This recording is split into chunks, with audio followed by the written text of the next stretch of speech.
Hello students, good morning. सभी को राधे राधे, जय श्री कृष्णा। दोस्तों, आज की क्लास में हम एक नया टॉपिक पढ़ने जा रहे हैं जिसका नाम है जीवाणु। प्रोकैरियोट्स के अंदर आता है, इंग्लिश में इसको कहा जाता है बैक्टीरिया। तो आज की क्लास में हम बैक्टीरिया से संबंधित संपूर्ण बातों के बारे में हम चर्चा करेंगे।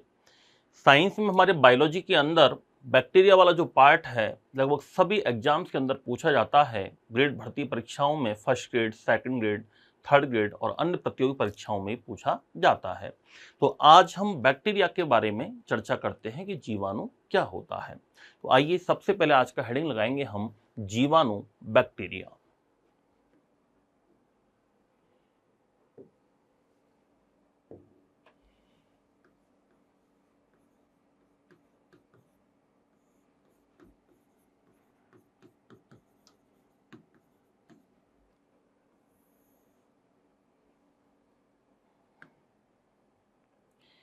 बैक्टीरिया के बारे में हम बात करते हैं कि सबसे पहली बात तो ये मोनेरा किंगडम के अंदर आता है। पंच जगत वर्गीकरण प्रणाली में सबसे पहला जो जगत होता है उसका नाम है मोनेरा जगत। और जीवाणुओं को किस में रखा गया है दोस्तों? मोनेरा जगत के अंदर रखा गया है। तो इसके किंगडम की यदि हम बात करें कि इसका किंगडम कौन सा है, तो किंगडम की बात करें हम या जगत की बात करें हम, तो इसका जगत है मोनेरा जगत। कौन से जगत में रखा गया है इसको? मोनेरा जगत के अंदर रखा गया है। बैक्टीरिया के अंदर हम क्या क्या पढ़ने वाले हैं? बैक्टीरिया के मुख्य लक्षण क्या क्या हैं, बैक्टीरिया की स्ट्रक्चर कैसी होती है, बैक्टीरिया में श्वसन रेस्पिरेशन कैसे होता है, बैक्टीरिया में न्यूट्रिशन पोषण कैसे होता है, बैक्टीरिया में रिप्रोडक्शन जनन कैसे होता है, हार्मफुल बैक्टीरिया कौन से हैं, बेनिफिशियल बैक्टीरिया कौन से हैं, ये सारी चर्चा इस टॉपिक के अंदर हम करने वाले हैं। सबसे पहले हम बात करते हैं जीवाणु का अध्ययन की बात करें कि बैक्टीरिया का अध्ययन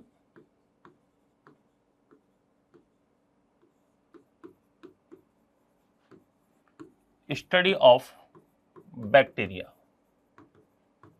तो जीवाणु का अध्ययन विज्ञान की शाखा में किया जाता है, उसको कहते हैं बैक्टीरियोलॉजी। क्या कहते हैं दोस्तों? बैक्टीरियोलॉजी के नाम से जाना जाता है। जीवाणु का अध्ययन किस में किया जाता है? बैक्टीरियोलॉजी में करते हैं। और बैक्टीरियोलॉजी का जो जनक है, फादर है, वो किसको कहा जाता है? एंटोनी वॉन ल्यूवेनहॉक को कहते हैं। किसको कहते हैं? एंटोनी वॉन ल्यूवेनहॉक को कहा जाता है। ये ल्यूवेनहॉक को क्यों कहते हैं? क्योंकि ल्यूवेनहॉक नामक वैज्ञानिक ने बैक्टीरिया की खोज की थी और सबसे पहले इसको तालाब के जल में देखा गया था। कहाँ देखा गया था? तालाब के जल में देखा गया था। तो हम बात करें कि जीवाणु की खोज किसने की थी?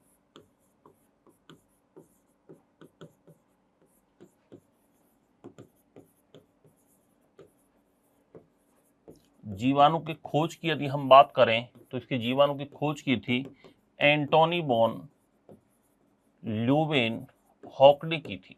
किसने की थी? एंटोनी वॉन ल्यूवेनहॉक ने की थी। और इन्होंने इसको सबसे पहले तालाब के जल में देखा था। किसमें देखा था? तालाब के जल में, पॉन्ड वाटर के अंदर देखा था। कहीं लिखा मिल सकता है बरसात के जल में देखा था, लेकिन एनसीईआरटी जो हमारी कहती है वो ये है कि इसको तालाब के जल के अंदर सबसे पहले देखा गया था। बाद में इसे दांतों की मैल के अंदर भी देखा था। बाद में इसे दांतों की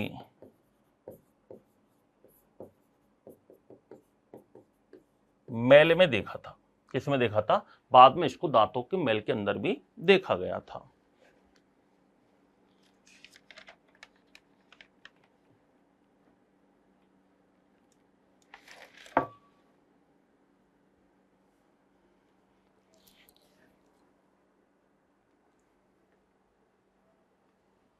जब इसको दांतों के मैल के अंदर देखा था तो इसे एनिमल क्यूल नाम दिया था। क्या नाम दिया था? एनिमल क्यूल नाम दिया था। और याद रखना, पूरे संपूर्ण जीव जगत में पाई जाने वाली पहली जीवित कोशिका के रूप में भी किसको जाना जाता है? जीवाणु को जाना जाता है। किसको जाना जाता है? जीवाणु को जाना जाता है। तो जीव जगत में पाई जाने वाली पहली जीवित कोशिका का नाम क्या है? बैक्टीरिया है। संपूर्ण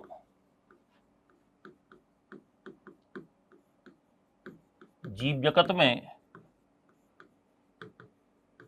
पाई जाने वाली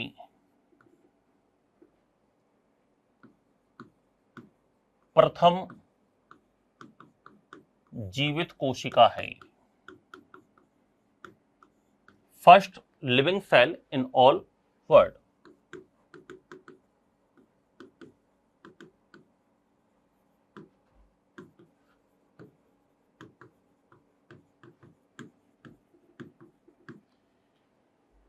ये जो इसको सबसे पहले नाम दिया गया था दोस्तों, वो एनिमलक्यूल नाम दिया गया है। क्या नाम दिया गया है इसको? एनिमलक्यूल। और बैक्टीरिया जो नाम दिया था वो एहरेनबर्ग ने दिया था। बैक्टीरिया जो नाम दिया था वो किसने दिया था? कोहन तथा एहरेनबर्ग ने दिया था। बैक्टीरिया नाम दिया था कोहन तथा एहरेनबर्ग नामक वैज्ञानिक ने सबसे पहले क्या नाम दिया है? याद रखना, बैक्टीरिया नाम दिया है। एक वैज्ञानिक थे वर्गे, और वर्गे ने जीवाणुओं को प्रोसोफाइटा के अंदर रखा है। किसके अंदर रखा है? प्रोसोफाइटा के अंदर। वर्गे ने जीवाणुओं को, वर्गे एक वैज्ञानिक का नाम है जिसने बैक्टीरिया को प्रोसोफाइटा के अंदर रखा है।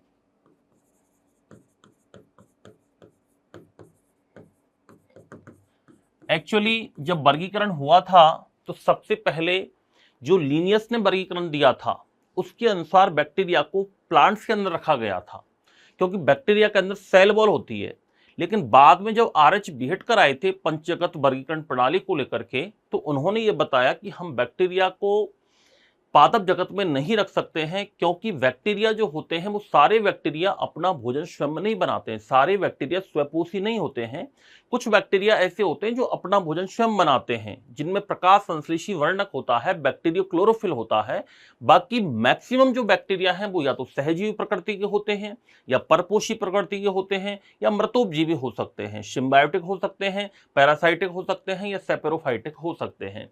कुछ ही जीवाणु ऐसे हैं जो अपना भोजन स्वयं बनाते हैं, जबकि पादप जो होते हैं दोस्तों, पेड़ पौधे जो होते हैं, वो तो ऑटोट्रॉपिक होते हैं, अपना भोजन स्वयं बनाते हैं। इसलिए बाद में इनको हटा दिया गया था। स्टार्टिंग में इनमें किसको रखा गया था? प्रोसोफाइटा में इसको रखा गया है। एक वैज्ञानिक आते हैं इसके इतिहास के वे में, जिसका नाम है रॉबर्ट कॉच। इससे संबंधित भी कई बार प्रश्न पूछे जाते हैं कि रॉबर्ट जो कॉच हैं, इनका नाम किस रूप में जाना जाता है, बैक्टीरिया के संबंध में इन्होंने क्या क्या बताया था। तो जीवाणुओं का सबसे पहले कृत्रिम संवर्धन जो किया था दोस्तों, वो किसने किया था? रॉबर्ट कॉच ने किया था। किसने किया था? रॉबर्ट कॉच ने। तो जीवाणुओं का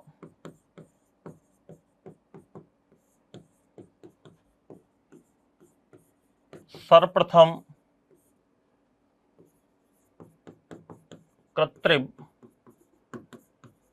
एवं शुद्ध संवर्धन, जो आर्टिफिशियल कल्चर किया था, वो किसने किया था? याद रखना, रॉबर्ट कॉच ने किया था।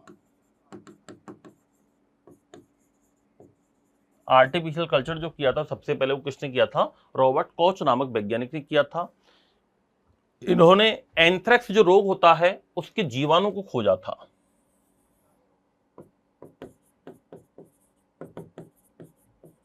एंथ्रेक्स रोग के बैक्टीरिया को खोजा था।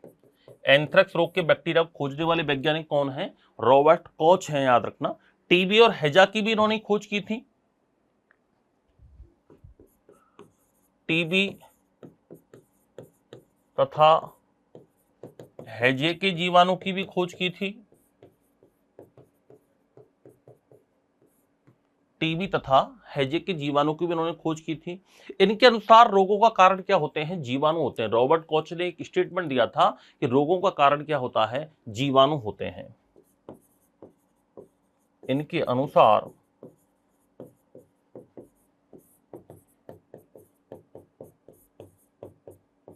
रोगों का कारण कौन होता है दोस्तों? बैक्टीरिया होता है, जीवाणु होता है। इनके कारण, रोगों का कारण कौन होता है? बैक्टीरिया होता है, जीवाणु इनका कारण होता है। कोच पोस्टुलेट के नियम हैं दोस्तों, इन्होंने क्या बताए थे कि अविकल्पी परजीवी जो जीवाणु होते हैं उस पर रॉबर्ट कोच के नियम लागू नहीं होते हैं। तो ये कुछ स्टार्टिंग की फेज थी कि बैक्टीरिया क्या होता है, किसने इसके बारे में खोजा था।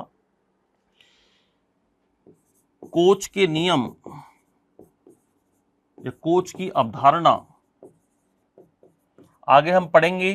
कौन से जीवाणु अविकल्पी परजीवी होते हैं, याद रखना, जिनको जैसे माइकोबैक्टीरियम लेप्री वगैरह होते हैं वो अविकल्पी परजीवी होते हैं, जिनका परजीवी के अलावा कोई दूसरा विकल्प नहीं होता है, उन पर इसकी जो अवधारणा है वो लागू नहीं होती है। तो इनकी अवधारणा अविकल्पी परजीवी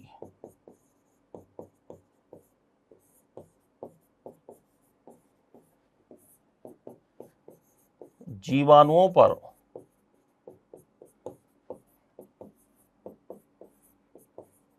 लागू नहीं होती है। जैसे हम बात करें माइकोबैक्टीरियम लेप्री, जैसे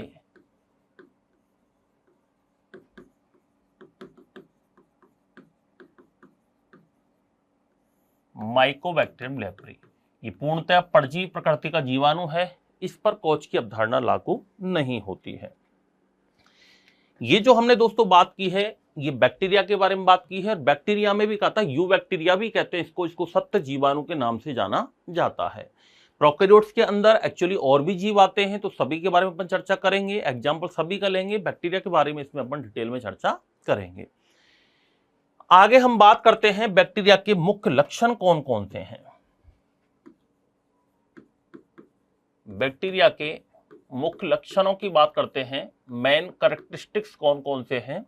मेन कैरेक्टरिस्टिक्स की यदि हम बात करें तो इसके अंदर सबसे पहले हम बात करते हैं कि सेल वॉल, एक तो इसका पार्ट आता है कोशिका भित्ति,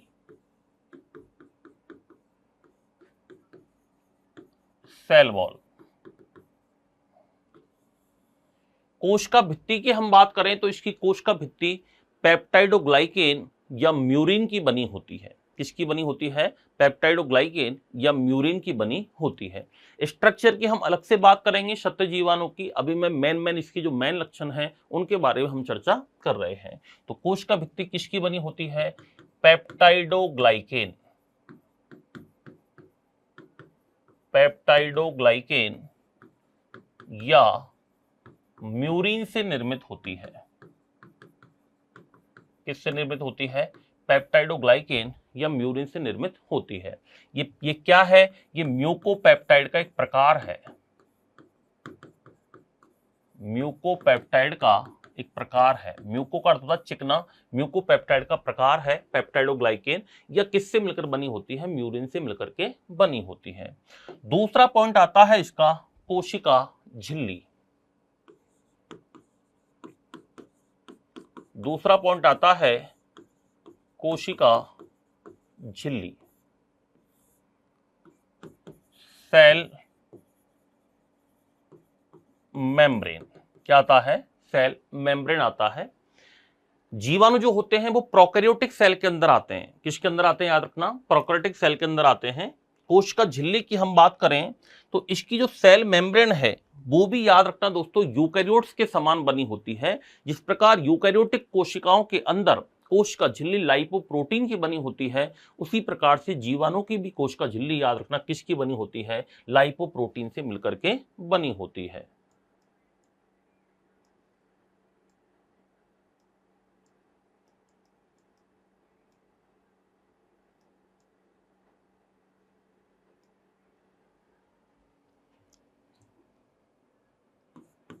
किससे बनी होती है? लाइपो प्रोटीन से निर्मित होती है। किसकी तरह है ये? बिल्कुल यूकैरियोट्स की तरह है। यूकैरियोट्स की भांति किसकी बनी होती है? लाइपो प्रोटीन से मिलकर के बनी हुई होती है। याद रखना, ये कोशिका भित्ति और कोशिका झिल्ली दो चीजें पाई जाती हैं। इन दोनों के मध्य में एक अवकाश पाया जाता है जिसको कहते हैं पेरिप्लाज्मिक स्पेस। क्या कहते हैं? पेरिप्लाज्मिक स्पेस कहा जाता है। और ये जो स्थान होता है लाइसोसोम का समवर्ती होता है, लाइसोसोम के जैसे कार्य करता है, क्योंकि इस स्थान में जटिल पदार्थों का क्या होता है दोस्तों? पाचन होता है, याद रखना। तो कोशिका भित्ति,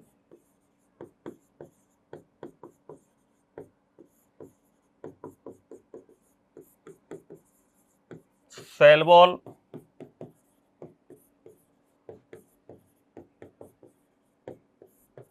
तथा कोशिका झिल्ली, सेल मेम्ब्रेन,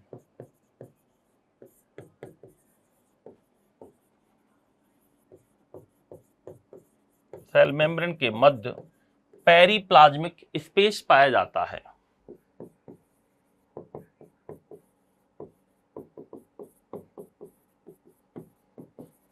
पेरिप्लाज्मिक स्पेस पाया जाता है जो कि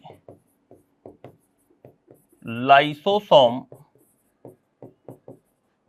का समवर्ती है, यानी समान कार्य करता है। समवर्ती का मतलब होता है समान कार्य करता है, लाइसोसोम का समवर्ती होता है, क्योंकि इसमें जटिल पदार्थों का क्या होता है? पाचन होता है।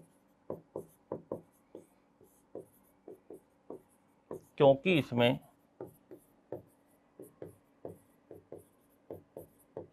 जटिल पदार्थों का पाचन होता है, क्योंकि इसमें क्या होता है? जटिल पदार्थों का पाचन होता है। तो दूसरा पार्ट कौन सा होया इसमें? कोशिका झिल्ली। तीसरा पार्ट आता है कोशिका द्रव्य,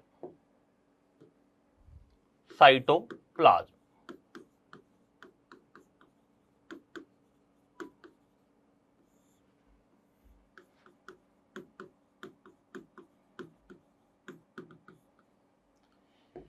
कोशिका द्रव्य की हम बात करें, कोशिका द्रव्य क्या है दोस्तों?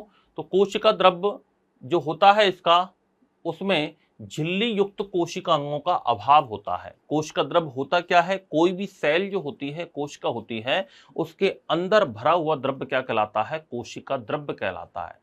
केंद्रक के अंदर भरा हुआ द्रव्य कहलाता है केंद्रक द्रव्य, न्यूक्लियोप्लाज्म।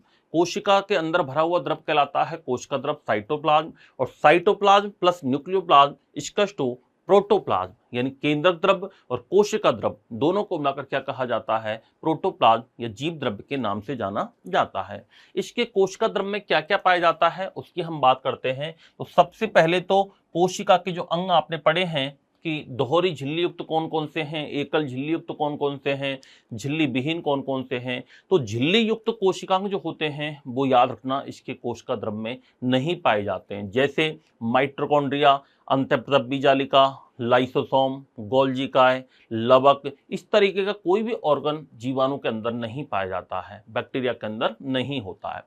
केंद्रक होता तो है लेकिन केंद्रक स्पष्ट नहीं होता है, और केंद्रक भी झिल्ली विहीन होता है। कैसा होता है? झिल्ली विहीन होता है, मेम्ब्रेन लेस होता है, जिसको आभासी केंद्रक कहा जाता है। इंसिपिएंट न्यूक्लियस कहते हैं, जिसको जीनोफोर के नाम से जाना जाता है, न्यूक्लियोइड कहते हैं, या प्रोकैरियोन के नाम से जाना जाता है, या उसको फाइब्रिलर न्यूक्लियस के नाम से भी जाना जाता है, जो कि मेम्ब्रेन लेस होता है। कैसा होता है? मेम्ब्रेन लेस होता है। तो सबसे पहले हम बात करें कि इसके अंदर झिल्ली युक्त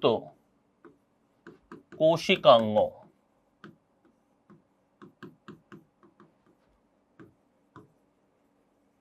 मेम्ब्रेन ऑर्गेनेल, जैसे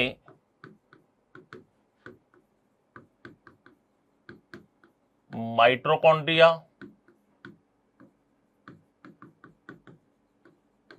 हरितलवक, हरितलवक को कहते हैं chloroplast,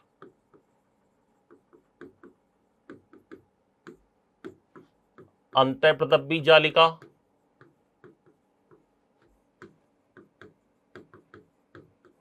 endoplasmic reticulum, lysosome, Golgi body, Golgi काय,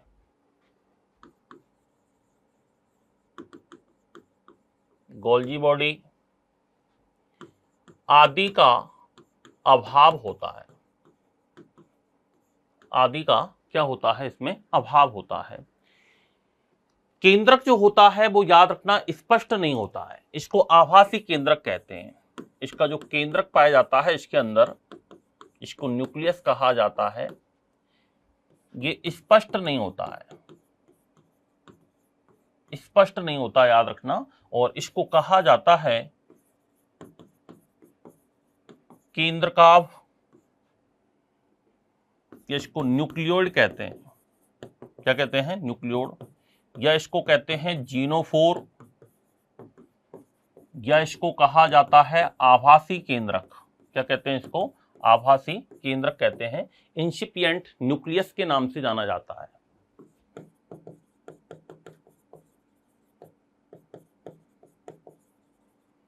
इंसिपिएंट न्यूक्लियस के नाम से जाना जाता है।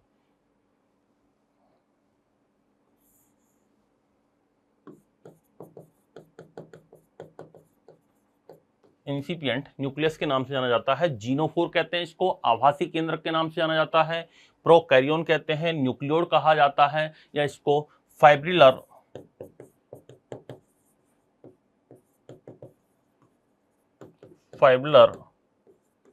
न्यूक्लियस के नाम से भी जाना जाता है। ये सभी किसके नाम है, जीवाणु के अंदर पाए जाने वाले केंद्रक के नाम है।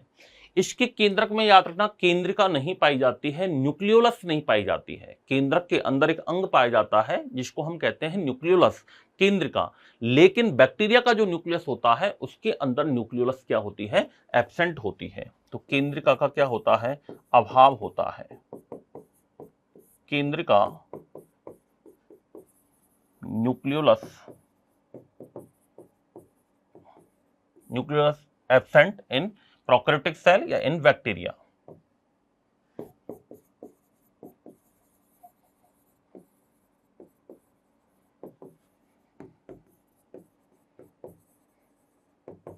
तो न्यूक्लियस इसके अंदर नहीं पाया जाता है।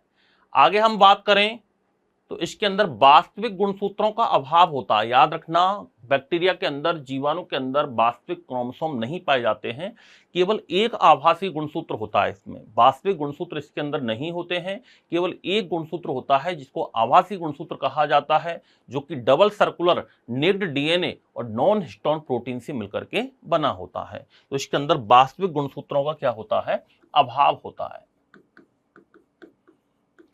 वास्तविक गुणसूत्रों का अभाव होता है। डेफिशिएंसी ऑफ रियल क्रोमोसोम या ट्रू क्रोमोसोम, इनका अभाव होता है। इसमें केवल एक आभासी गुणसूत्र पाया जाता है।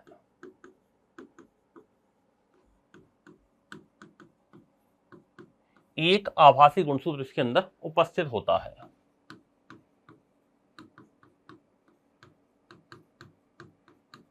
ये आभासी गुणसूत्र जो होता है ये किसका बना होता है, याद रखना आभासी गुणसूत्र डबल सर्कुलर नेक्ड डीएनए और non histone protein.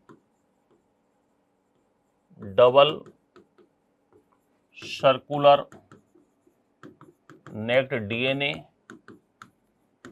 Plus non histone protein से बना होता है। किससे बना होता है, नॉन हिस्टोन प्रोटीन से। डबल सर्कुलर नेक्ड डीएनए से बना होता है और नॉन हिस्टोन प्रोटीन से मिलकर के बना होता है। ये नॉन हिस्टोन प्रोटीन क्या होती हैं, ये पॉलीएमाइंस होती हैं। जब कई सारी एमाइन यूनिट्स मिल जाती हैं तो उसको पॉलीएमाइन कहते हैं, और पॉलीएमाइन का एग्जाम्पल है नॉन हिस्टोन प्रोटीन। ये जो नॉन हिस्टोन प्रोटीन है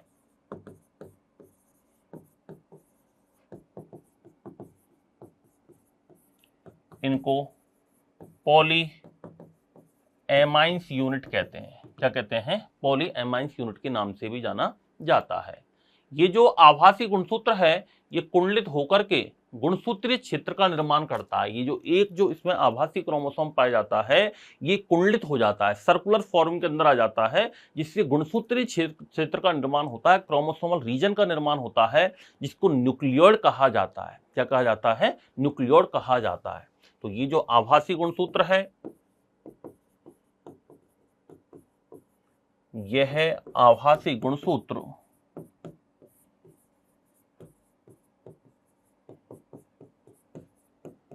कुंडलित होकर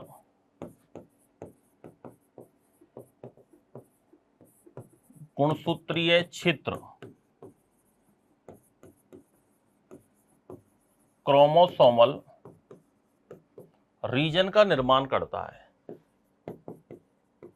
गुणसूत्रीय क्षेत्र का निर्माण करता है जिसे न्यूक्लियोइड कहते हैं। क्या कहते हैं? न्यूक्लियोइड कहा जाता है।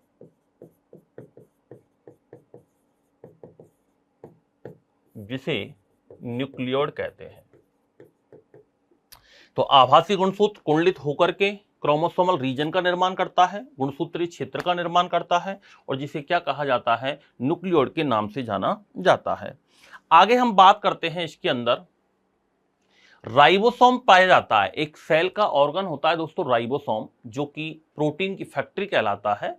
प्रोटीन निर्माण का मेन उसका कार्य होता है। और राइबोसोम एक ऐसा अंग है जो प्रोकैरियोटिक में भी होता है, यूकैरियोटिक के अंदर भी होता है, हमारे अंदर भी होता है, प्लांट्स में भी होता है और बैक्टीरियल सेल के अंदर भी होता है। तो इसमें कौन सा राइबोसोम पाया जाता है? और ये राइबोसोम दो टाइप के होते हैं, 70S और एक होता है 80S। 70S जो राइबोसोम है वो प्रोकैरियोटिक के अंदर पाया जाता है और 80S जो होता है वो यूकैरियोटिक के अंदर पाया जाता है।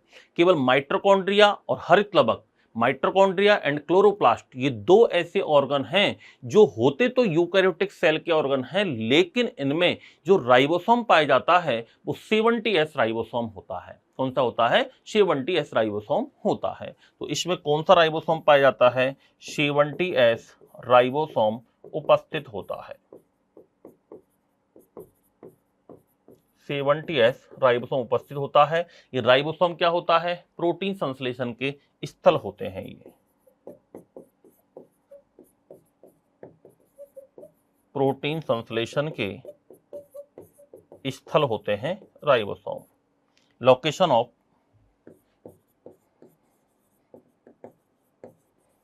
Protein synthesis.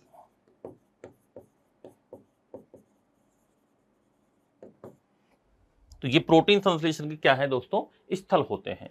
अब हम बात करते हैं कौन कौन से एग्जाम्पल इसके अंदर आते हैं।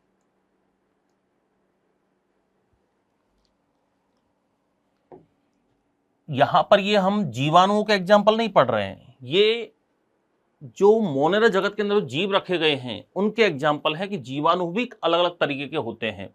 मेनली उसमें जो हमें पढ़ना होता है वो सत्य जीवाणु पढ़ना होता है, जिसको यू बैक्टीरिया के नाम से जाना जाता है। तो उदाहरण की हम बात करें, एग्जाम्पल्स, सबसे पहला आता है सत्य जीवाणु। क्या आता है? सत्य जीवाणु, जिसको यू बैक्टीरिया कहा जाता है। क्या कहा जाता है? यू बैक्टीरिया कहते हैं इसको, या इसको ट्रू बैक्टीरिया के नाम से भी जाना जाता है। क्या कहते हैं इसको? ट्रू बैक्टीरिया के नाम से जाना जाता है। एक इसके अंदर आता है नील हरित शैवाल। ये भी मोनेरा जगत के अंदर आते हैं, याद रखना।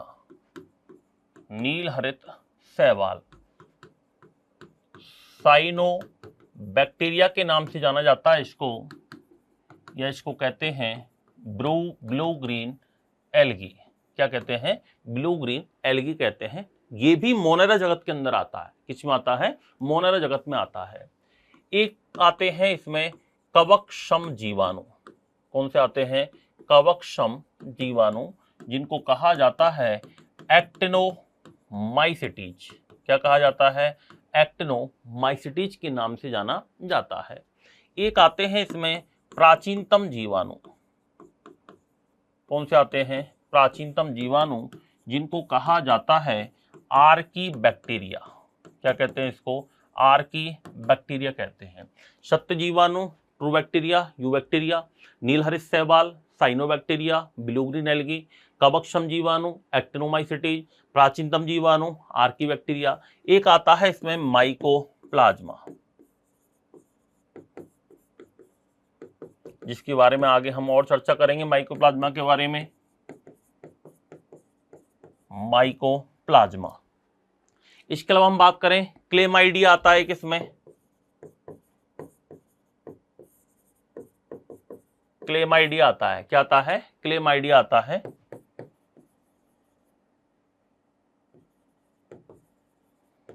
क्लेमाइडिया आता है एक इसके अंदर, एक आता है रिकेटेशिया। क्लेमाइडिया और एक आता है इसके अंदर रिकेटेशिया आता है। रिकेटेशिया आता है इसके अंदर। तो ये किसके एग्जाम्पल हैं? मोनेरा जगत के। किसके एग्जाम्पल हैं ये? इन सबको किस में रखा गया है? मोनेरा जगत में रखा गया है, याद रखना। किस में रखा गया है? मोनेरा किंगडम में रखा गया है। प्रोकैरियोट्स होते हैं ये। क्या होते हैं? प्रोकैरियोट्स होते हैं। क्या होते हैं? प्रोकैरियोट्स होते हैं। प्रोकैरियोट्स को हिंदी में कहते हैं असीम केंद्रकी। क्या कहा जाता है इनको? असीम केंद्रकी के नाम से जाना जाता है। किस नाम से जाना जाता है? असीम केंद्रकी के नाम से जाना जाता है। अब हम इसमें से जो बात करते हैं वो है हमारा सबसे पहला सत्य जीवाणु यूबैक्टीरिया।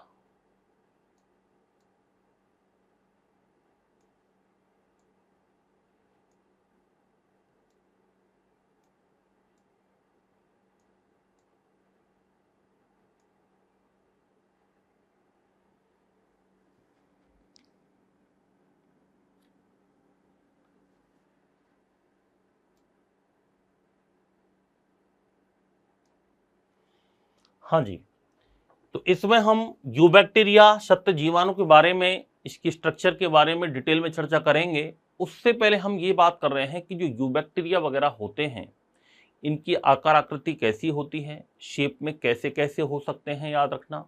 इनमें पोषण कैसे होता है, इनकी स्ट्रक्चर क्या होती है, संरचनाएं क्या है, इनके उदाहरण क्या हैं, कौन कौन से हार्मफुल होते हैं, कौन कौन से बेनिफिशियल होते हैं, ग्राम पॉजिटिव बैक्टीरिया क्या होते हैं, ग्राम नेगेटिव क्या होते हैं, कैसे इनमें रेस्पिरेशन होता है, कैसे जनन होता है, ये सारी चर्चा इस टॉपिक के अंदर हम करने वाले हैं। तो अब हम बात करते हैं जीवाणुओं की आकृति। जीवाणुओं की आकृति के बारे में हम पढ़ते हैं कि इनकी आकार आकृति कैसी होती है।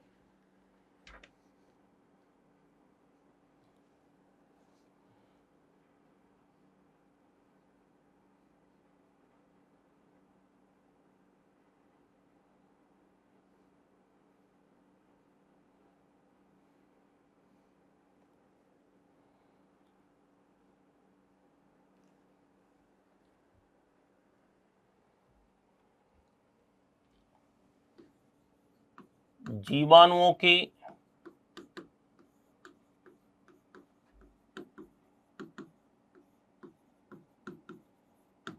आकार आकृति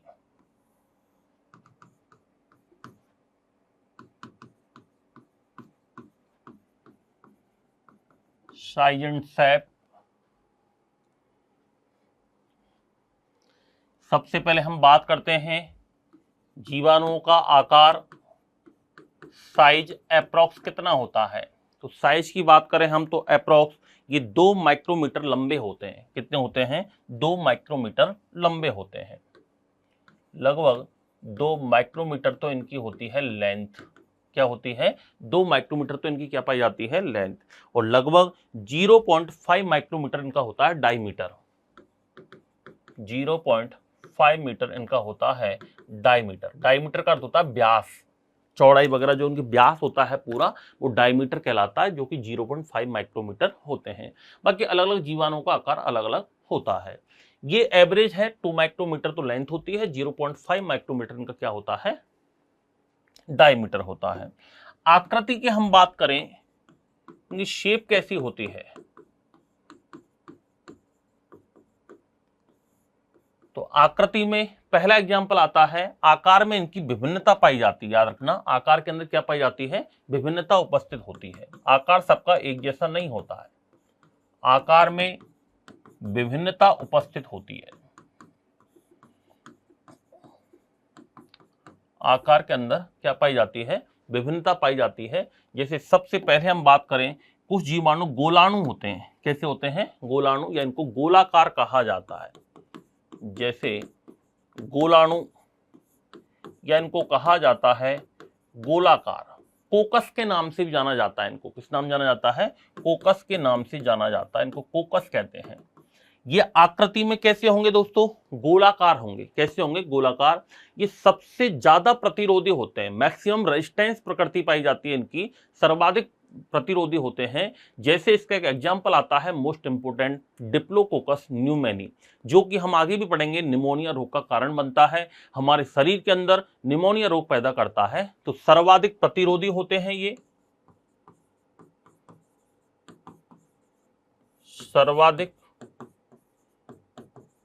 प्रतिरोधी, मैक्सिमम रेजिस्टेंस प्रकृति होती है।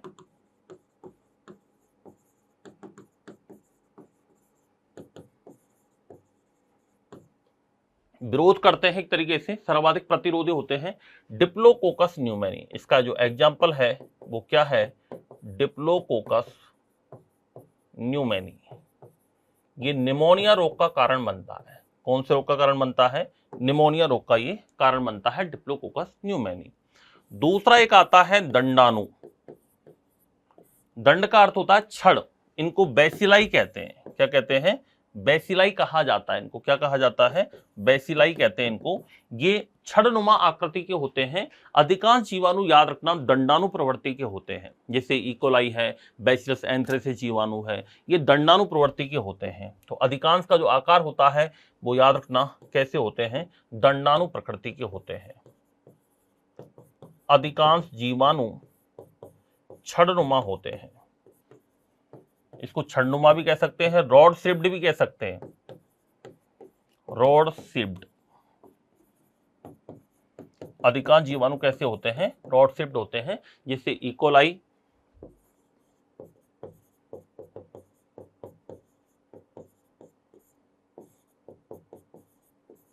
बैसिलस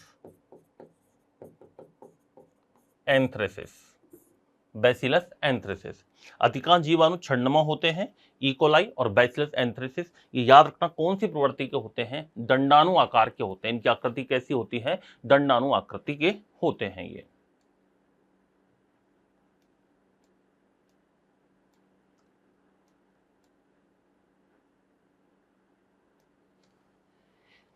तीसरे टाइप के होते हैं सर्पिलाकार।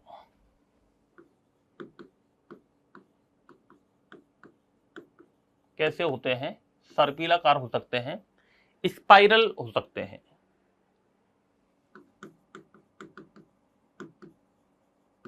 स्पाइरलम, इनकी आकृति सर्पिलाकार होती है। कैसी होती है, सर्पिलाकार होती है। जैसे स्पाइरलम बोलूटान्स, इनकी जो आकृति होती है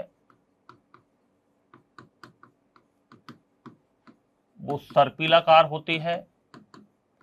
सर्पिलाकार का अर्थ होता है कुछ इस तरीके से ये जीवाणु पाए जाते हैं। सर्पिलाकार प्रवृत्ति होते हैं, याद रखना। ये फ्लैजिलम होते हैं, इनके फ्लैजिलम कहलाते हैं ये। इस तरीके का आकार आकृति के जीवाणु होते हैं, बैक्टीरिया होते हैं, याद रखना। जैसे स्पाइरिलम बोलूटान्स, ये कैसी प्रवृत्ति का है, सर्पिलाकार प्रवृत्ति का है। कैसी प्रवृत्ति का है, सर्पिलाकार इसका क्या होता है, आकृति होती है। एक होते हैं कौमाकार। कौमाकार, इंग्लिश का जो कौमा होता है वो कौमाकार होते हैं। इनको विब्रियो के नाम से जाना जाता है। किस नाम जाना जाता है, विब्रियो, कौमाकार। जैसे विब्रियो कोलेरा जो होता है वो कौमाकार प्रवृत्ति का होता है। तो इनकी जो आकृति होती है वो इस तरीके से कॉमा शेप्ड होती है, इस तरीके की। यानी जैसे इस तरीके का आकार हो गया, इस तरीके का आकार हो गया, इस तरीके का आकार हो गया, ये कॉमा शेप्ड होते हैं। जैसे विब्रियो कॉमा, विब्रियो कोलेरा, हैजा का जीवाणु है दोस्तों। ये किसका जीवाणु है, ये हैजा रोग पैदा करता है, याद रखना। हैजा का जीवाणु है विब्रियो कोलेरा। तो ये इनकी आकार आकृति में क्या पाई जाती है दोस्तों, विभिन्नता पाई जाती है। अलग अलग तरीके के होते हैं, कोई आकार में बड़ा हो सकता है, कोई हल्का फुल्का छोटा भी हो सकता है। हालांकि ये इतने छोटे होते हैं, इतने सूक्ष्म होते हैं कि इन्हें नग्न आंखों से देखा नहीं जा सकता है। यानी जीवाणु अति सूक्ष्म होते हैं। बैक्टीरिया जो होते हैं वो अति सूक्ष्म होते हैं।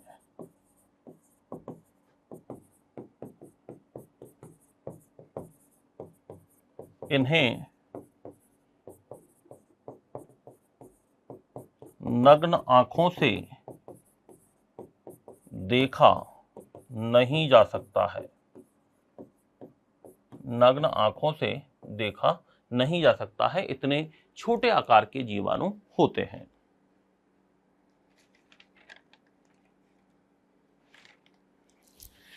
अब हम बात करते हैं कि जीवाणुओं में गतिशीलता किस प्रकार से होती है।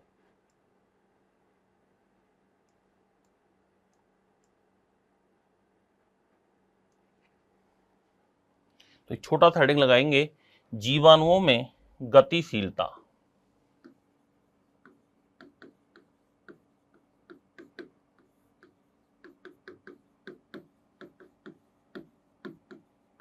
जीवाणुओं में गतिशीलता।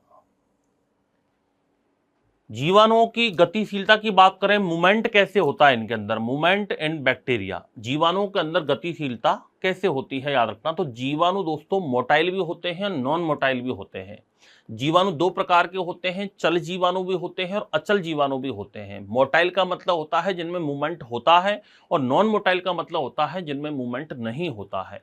अभी जो मोटाइल बैक्टीरिया होते हैं, इनमें जो मोटिलिटी पाई जाती है वो कशाभिकाओं के कारण होती है, फ्लैजिला के कारण होती है। किसके कारण होती है? फ्लैजिला के कारण होती है, याद रखना, कशाभिकाओं के कारण होती है।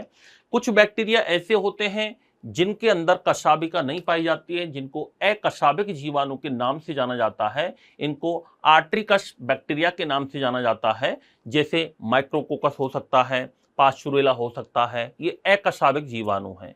और कशाभिक का मतलब होता है जिनको ट्राइकस बैक्टीरिया कहा जाता है, जिनमें कशाभिका पाई जाती है, जैसे विब्रियो प्रजाति है, थायोबैसिलस हो सकता है, स्यूडोमोनास हो सकता है, नाइट्रोसोमोनास हो सकता है, इकोलाई बैक्टीरिया है, साल्मोनेला टाइफी है। ये सभी याद रखना कैसे होते हैं? कशाभिक जीवाणु होते हैं। तो बैक्टीरिया में गतिशीलता कितने प्रकार की हो गई दोस्तों? दो प्रकार की हो गई। ये दो प्रकार के होते हैं। तो गतिशीलता दो प्रकार की होती है। तो जीवाणुओं के अंदर ये चल व अचल दो प्रकार के होते हैं। दो प्रकार के होते हैं ये। एक तो चल, जिनको कहते हैं मोटाइल, जिनको क्या कहा जाता है? मोटाइल बैक्टीरिया कहते हैं, चल जीवाणु कहते हैं। और एक होते हैं अचल जीवाणु, जिनको नॉन मोटाइल बैक्टीरिया कहते हैं। क्या कहते हैं? नॉन मोटाइल बैक्टीरिया कहते हैं। ये गतिशीलता जो होती है दोस्तों इनमें, वो किसके कारण होती है? तो गतिशीलता कशाभिकाओं के कारण होती है। क्वेश्चन आता है कि गतिशीलता किसके कारण होती है? कशाभिकाओं के कारण होती है। इनको फ्लैजिला कहते हैं। क्या कहते हैं? फ्लैजिला। तो कशाभिकाओं के कारण इनके अंदर क्या पाई जाती है? गतिशीलता होती है, मूवमेंट होता है, मोटाइल ये होते हैं। कुछ जीवाणु अकशाभिक होते हैं जिनमें फ्लैजिला नहीं पाए जाते हैं, उनको अकशाभिक जीवाणु कहा जाता है। क्या कहा जाता है?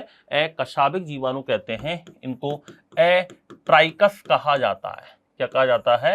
एट्राइकस बैक्टीरिया के नाम से जाना जाता है। एट्राइकस का मतलब होता है जिसमें कशाभिका नहीं पाई जाती हैं। तो इसमें याद रखना, कशाभिकाएं क्या होंगी? अनुपस्थित होंगी।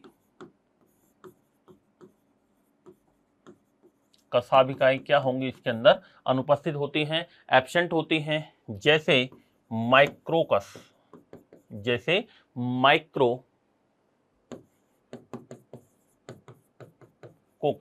माइक्रोकोकस आता है, पास्चुरेला आता है, पास्चुरेला आता है। तो माइक्रोकोकस और पास्चुरेला ये याद रखना कैसे हैं? कशाभिकाएं नहीं पाई जाती हैं, नॉन मोटाइल होते हैं। कैसे होते हैं? नॉन मोटाइल होते हैं। जब कशाभिकाएं अनुपस्थित होंगी तो ये कैसे होंगे? याद रखना, नॉन मोटाइल होते हैं। ये कैसे होते हैं? नॉन मोटाइल होते हैं, चलने में सक्षम नहीं होते हैं। एक पाए जाते हैं कशाभिक जीवाणु, एक होते हैं दोस्तों कशाभिक जीवाणु, जिनको कहा जाता है ट्राइकस बैक्टीरिया।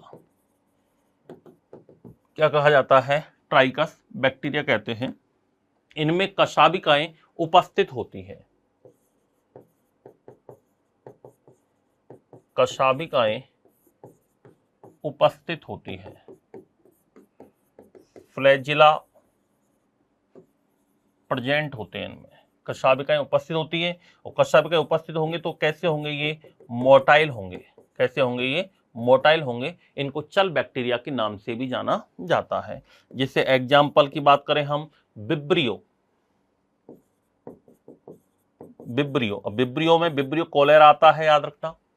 इसके अलावा हम बात करें थायोबैसिलस,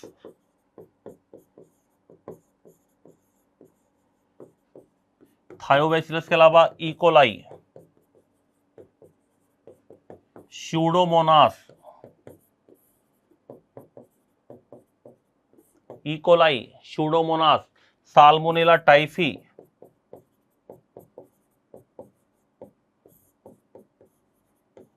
साल्मोनेला टाइफी हो सकता है, Nitrosomonas,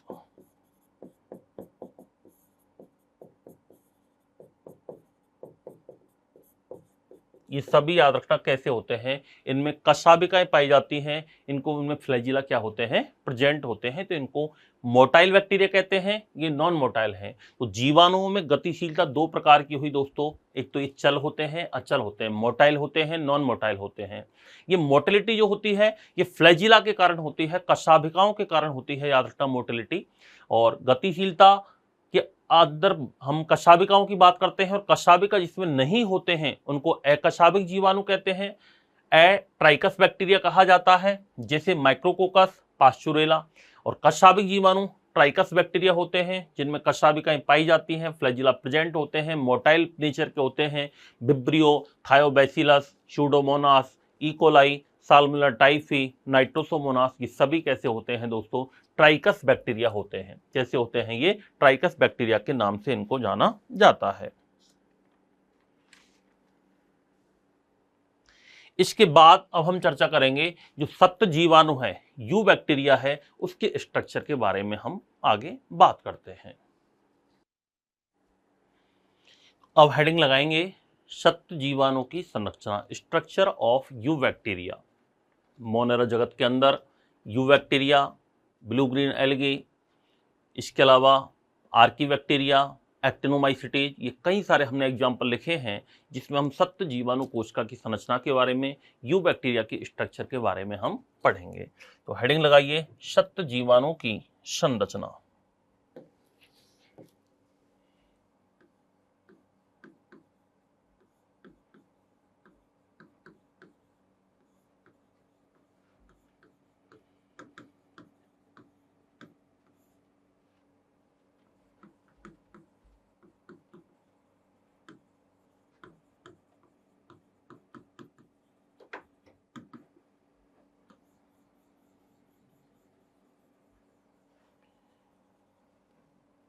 structure of you bacteria, सप्त जीवाणु की संरचना। संरचना दोस्तों जीवाणु की सरल होती है लेकिन इसकी प्रकृति जटिल होती है। कई बार स्टेटमेंट के रूप में क्वेश्चन आ जाता है कि जीवाणु के बारे में इनमें से कौन सा स्टेटमेंट राइट है, कौन सा रॉन्ग है। तो संरचना तो इसकी सिंपल होती है, सरल होती है, कोई झिल्ली युक्त कोशिकांग वगैरह नहीं होते हैं, सिंपल सेल मेम्ब्रेन होती है, सेल बॉल होती है, कैप्सूल पाया जाता है। लेकिन इसकी प्रकृति जो होती है वो जटिल होती है। कैसी होती है? जटिल होती है। तो इसकी संरचना तो होती है सरल, संरचना तो होती है सरल, लेकिन इसकी जो प्रकृति होती है, इसका नेचर होता है, वो होता है जटिल। कैसा होता है? जटिल। इसको कॉम्प्लेक्स कहते हैं। क्या कहते हैं? कॉम्प्लेक्स कहते हैं। इसके अंदर एक जटिल रासायनिक कोशिका आवरण पाया जाता है, एक सेल एनवलप होता है जिसमें 3 लेयर पाई जाती हैं। कितनी लेयर पाई जाती हैं दोस्तों? 3 लेयर पाई जाती हैं। एक जटिल रासायनिक कोशिका का आवरण होता है जिसमें कितनी लेयर पाई जाती हैं? 3 लेयर पाई जाती हैं। अभी हम इसका डायग्राम भी बनाएंगे आगे। तो एक जटिल रासायनिक कोशिका का आवरण पाया जाता है इसके अंदर। इसमें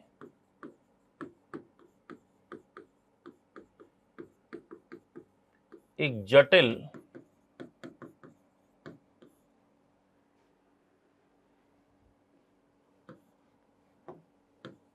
रासायनिक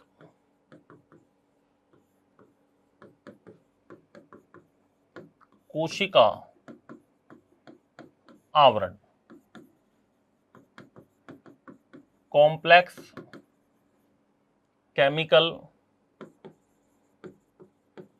cell envelope, complex chemical cell envelope उपस्थित रहता है और इसके अंदर तीन स्तर पाए जाते हैं। ये 3 स्तरीय संरचना है जो कि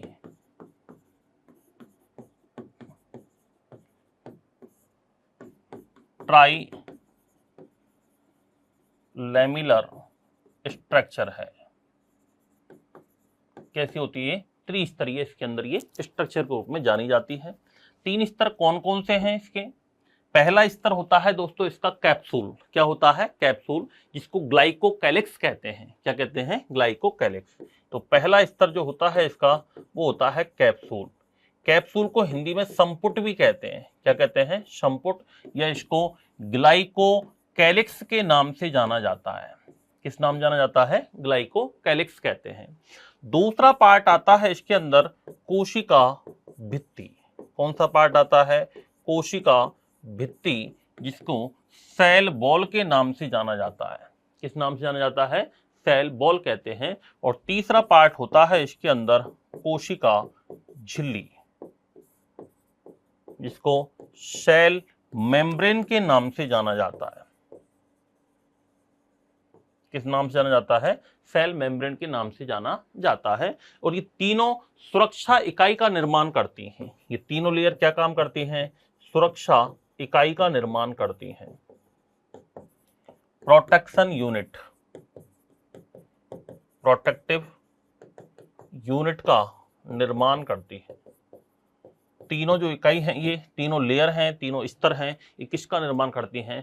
सुरक्षा इकाई का निर्माण करती हैं।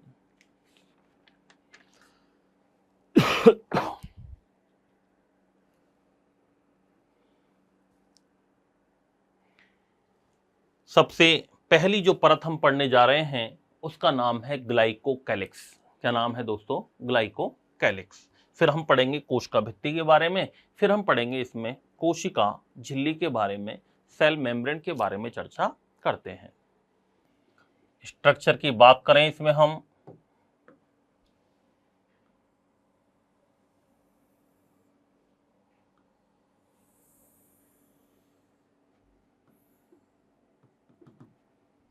सबसे एक तो आउटर मेम्ब्रेन होता है, इसके अंदर आउटर लेयर पाई जाती है, याद रखना।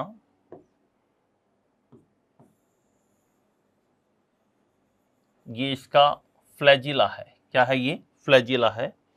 सबसे बाहरी आवरण, एक तो आवरण ये पाया जाता है इसके अंदर,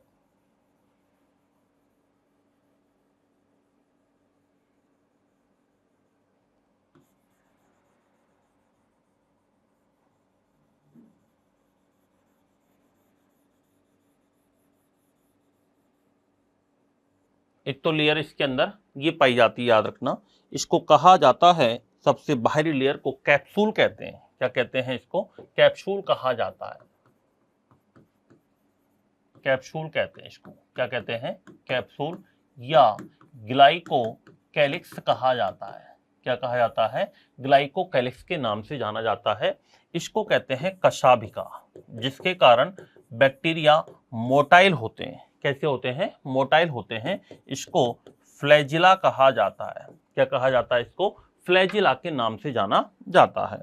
दूसरा पार्ट की हम बात करें, इसके अंदर एक स्ट्रक्चर पाई जाती है जिसको कहा जाता है प्लाज्मा मेम्ब्रेन। क्या कहा जाता है? Plasma membrane. और प्लाज्मा मेम्ब्रेन के बाहर होती है कोशिका भित्ति। तो सेकंड पॉइंट जो आता है इसका, उसकी हम बात करें,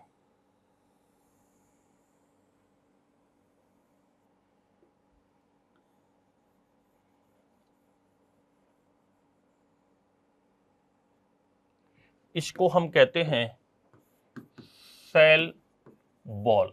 क्या कहते हैं? सेल वॉल, जो कि पेप्टाइडोग्लाइकेन की बनी होती है या म्यूरिन की बनी होती है, जो कि म्यूकोपेप्टाइड होता है। कैसा होता है? म्यूकोपेप्टाइड होता है। तो इसके बाहर क्या होती है? कोशिका भित्ति होती है। फिर लास्ट में पाई जाती है सेल मेम्ब्रेन। क्या पाई जाती है? सेल मेम्ब्रेन पाई जाती है। इसका जो अंतिम तीसरा जो स्तर है उसको क्या कहा जाता है? सेल मेम्ब्रेन के नाम से जाना जाता है, इसको कोशिका झिल्ली कहते हैं। क्या कहते हैं इसको? कोशिका झिल्ली के नाम से जाना जाता है, सेल मेम्ब्रेन के नाम से जाना जाता है। तो ये सेल मेम्ब्रेन, फिर सेल वॉल और बाहरी आवरण क्या हो गया? ग्लाइकोकैलिक्स हो गया।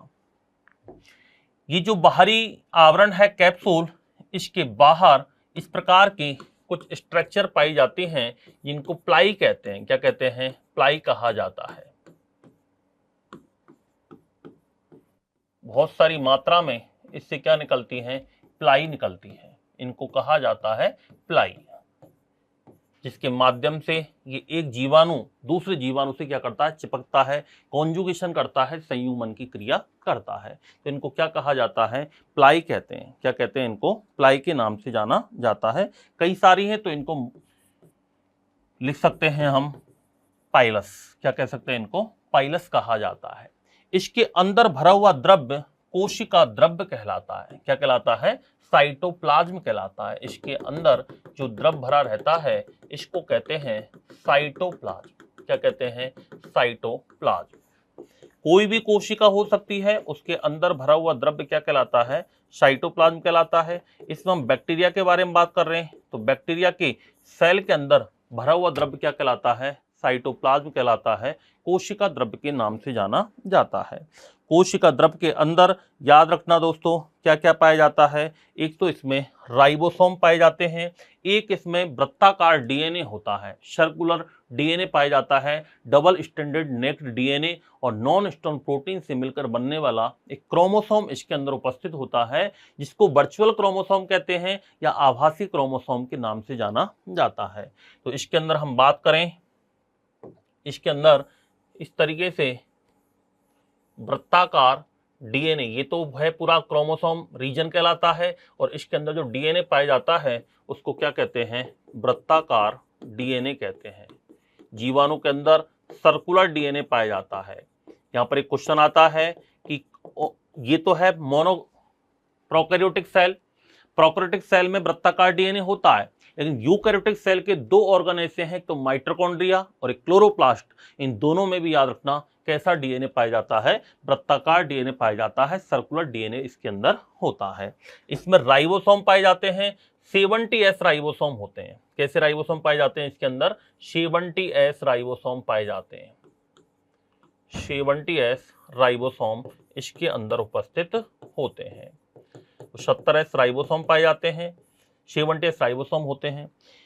श्वसन की हम बात करेंगे तो इसके अंदर मीजोसोम्स पाए जाते हैं। इसका जो सेल मेम्ब्रेन होती है, ये सेल मेम्ब्रेन जो होती है, इसका तीसरा लास्ट वाला जो पार्ट है, इसमें थोड़ी इस प्रकार से सेल मेम्ब्रेन में ये क्रिस्टी लाइक, जैसे हमारे अंदर माइटोकॉन्ड्रियम क्रिस्टी पाई जाती हैं, उसी तरीके से जीवाणु की जो सेल मेम्ब्रेन होती है वो अलग अलग स्ट्रक्चर के रूप में थोड़ी सी बदल जाती है, या फिर उसमें गर्तनुमा संरचनाएं बन जाती हैं, जिनको क्या कहा जाता है? इनको कहते हैं मीजोसोम्स। क्या कहते हैं इनको? मीजोसोम्स, या इनको मध्यकाय कहा जाता है।